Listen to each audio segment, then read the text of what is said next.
అందరికి hi, welcome to my channel. ఈరోజైతే మనము టమాటాలతో ఒక మంచి కారం చట్నీ అండి, సూపర్గా ఉంటుంది. ఎప్పుడు మనం ఇడ్లీ దోశలకి చట్నీ కాకుండా ఈ విధంగా టమాటా కారం చట్నీ చేసుకుంటే సూపర్గా ఉంటుంది. చేయడం కూడా చాలా ఈజీ. ఇది పిల్లల దగ్గర నుంచి పెద్దవాళ్ళకి ఈజీగా తింటారు. ఇంకెందుకు ఆలస్యం, వచ్చేయండి మన రెసిపీలోకి. ఇప్పుడు ఇక్కడైతే నేను ఒక 1/2 కేజీ బాగా పండిన టమాటాలు అయితే తీసుకున్నాండి. నాటు టమాటాలు అయితే మనకు టేస్ట్ చాలా బాగుంటుంది.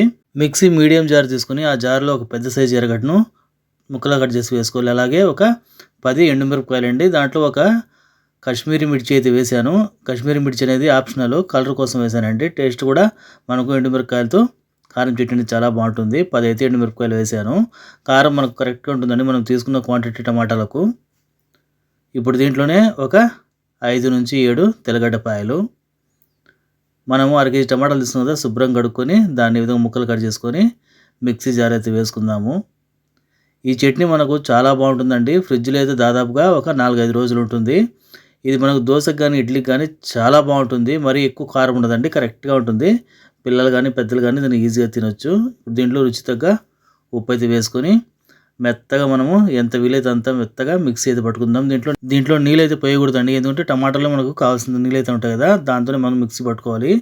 చూసారు కదా, మిక్సీ పట్టిన తర్వాత మంచి కలర్తో మన టమాటా మసాలా అయితే రెడీ అయిపోయింది. ఇప్పుడు దీన్ని పక్కన పెట్టేసి ఒక కడాయి పెట్టుకుని ఆ కడాయిలో ఒక 5 చెంచాల నూనె అయితే వేసుకుంటే, నూనె అనేది కొంచెం దీనికి ఎక్కువ పడుతుంది. ఎందుకంటే మనం కారాన్ని అయితే నూనెలో బాగా మగ్గించాలి, అప్పుడే దీని టేస్ట్ అనేది బాగా వస్తుంది. నూనె వేడికిన తర్వాత ఒక చిన్న స్పూన్తో ఉద్దిపప్పు ఆవాలు వేసుకొని అది చిటపటలాడిన తర్వాత దాంట్లోనే ఫ్రెష్గా 2 రెమ్మల కరివేపాకు అయితే వేసుకోవాలండి. మనకు ఈ కారం చట్నీలో కరివేపాకు ఫ్లేవర్ అనేది చాలా బాగుంటుంది.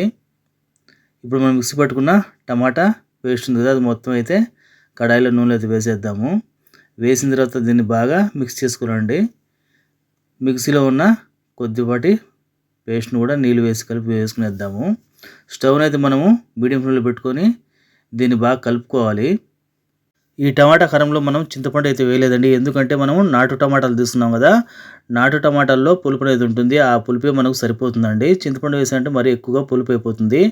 టమాటా మనకు కొంచెం తీయగా అనిపించిందంటే అప్పుడు జస్ట్ కొద్దిగా చింతపండు అయితే వేసుకోండి. నాటు టమాటాలు వాడేవాళ్ళైతే చింతపండు వేయాల్సిన అవసరం లేదు. దీన్ని మీడియం ఫ్లేమ్లో పెట్టి ఒక్క 5 నిమిషాల విధంగా మగ్గించుకుందాము. మధ్య మధ్యలో తీస్తూ మనం కలుపుకుంటూ ఉండాలి. మనకు చట్నీ అంటే ఈ టమాటా కారం అనేది క్వాంటిటీ చూసుకోవాలండి. మనకు పల్సగా కావాలా థిక్ కావాలనేది. ఇది పల్సగా కాకుండా మరి థిక్ కాకుండా మధ్యస్థంగా ఉంటేనే చాలా బాగుంటుంది టేస్ట్ అనేది. ఈ విధంగా మళ్ళీ ఒక 5 నిమిషాలు అయితే మూత పెట్టేద్దాము. టమాటా కారంలో టమాటా పచ్చివాసన పోయేంత వరకు మనం ఫ్రై చేసుకోవాలండి.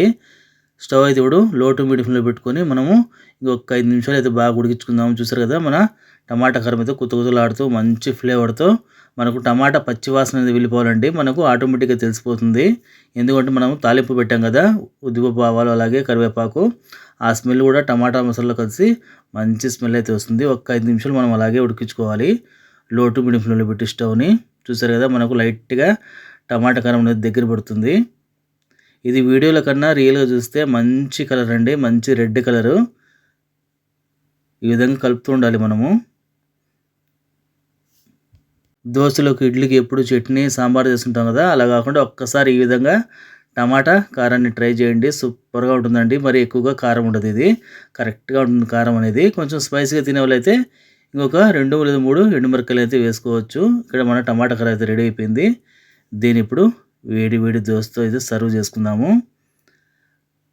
మంచి సువాసనతో మన గుమ్మగుమ్మలాడే టమాటా కారం చట్నీ అయితే రెడీ అయిపోయిందండి. ఇది మీకు దోశకు ఇడ్లీకి చాలా హైలైట్గా ఉంటుంది. ఇంకే అవసరం ఉండదండి సాంబార్ కానీ చట్నీ కానీ. ఇప్పుడైతే మనం టమాటా కారం టేస్ట్ అయితే చేద్దాము. వేడి వేడి దోశకి ఈ టమాటా కారం చట్నీ అయితే సూపర్గా ఉంది. మీకు నచ్చితే లైక్ చేయండి, సబ్స్క్రైబ్ చేయండి, షేర్ చేయండి. Thank you friends.